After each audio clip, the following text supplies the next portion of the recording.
The city knew Adam as a man who had everything. A sprawling business built from the ground up, a name that commanded respect in every circle, and a life of luxury that many could only dream of. He lived in a high-rise penthouse that overlooked the city's glittering lights, a constant reminder of how far he had climbed.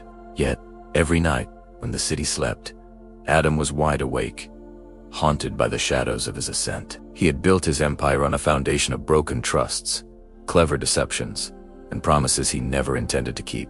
In the quiet of the night, the faces of partners he had cheated and friends he had betrayed would flash in his mind. He was a king in a castle of his own making, but his soul was a prisoner in a dungeon of guilt.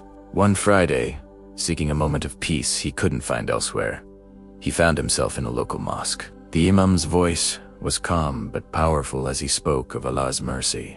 He recited a verse from the Quran. "Say, O my servants who have transgressed against themselves, do not despair of the mercy of Allah.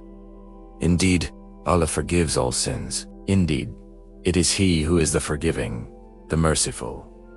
Quran 39:53. The words pierced Adam's heart.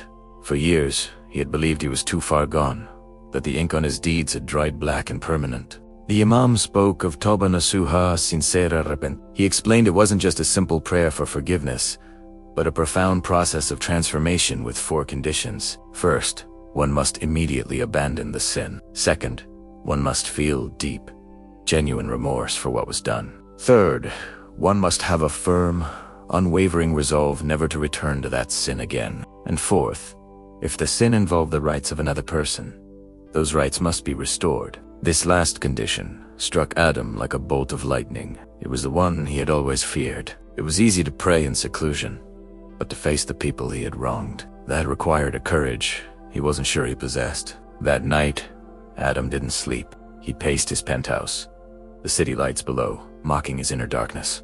The whispers of Shaitan filled his mind. "It's too late. You'll ruin yourself. They will never forgive you. Your reputation will be destroyed."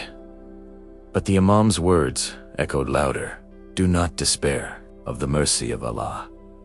He fell to his knees in prostration, tears streaming down his face for the first time in decades. It was a prayer not of words, but of a broken heart yearning for release. He begged Allah for the strength to do what was right, no matter the cost. The next morning, Adam began the hardest journey of his life. He made a list of every person he had wronged. His first visit was to an old friend, Tariq, whom he had pushed out of their shared business in its infancy. Adam found him running a small, struggling workshop.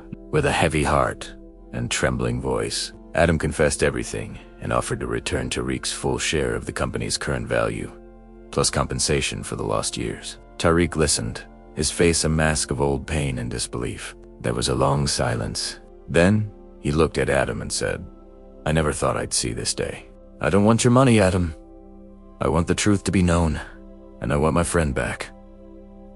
One by one, Adam faced his past. He returned money, corrected contracts, and offered public and private apologies. Some people were angry, some were shocked, and a few, like Tariq, were moved by his sincerity. It was a painful, humbling process. His business took a financial hit, and his reputation was shaken. The world that once saw him as a success now saw him as a fraud. But for the first time, Adam felt free. The ghosts of his past were no longer haunting him.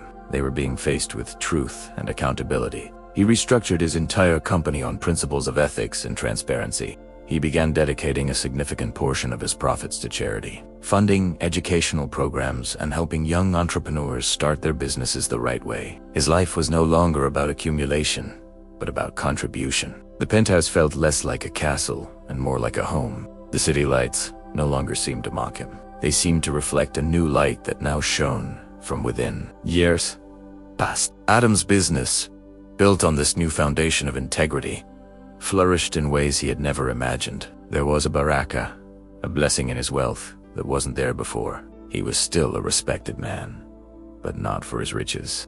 He was respected for his humility, his generosity, and his story. He had learned that sincere repentance wasn't about erasing the past, but about rewriting the future. It didn't just change his actions, it changed his heart, his purpose, his entire being. It changed everything. For repentance is the profound realization that no matter how far one has strayed, the door to Allah's mercy is always open, waiting for the servant who is ready to turn back home.